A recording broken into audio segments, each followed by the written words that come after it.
Let's see. No load speed 0 to 800, 0 to 1400, 0 to 1900 RPM. Impact rate 0 to 1100, 0 to 2000, and 0 to 2600 impacts. Fastening torque is 2, 3, and 480. Nut busting torque is 650 and 800.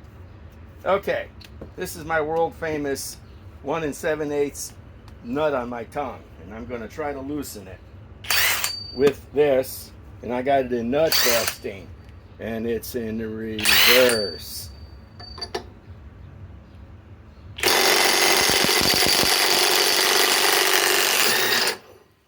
Wow, it did it.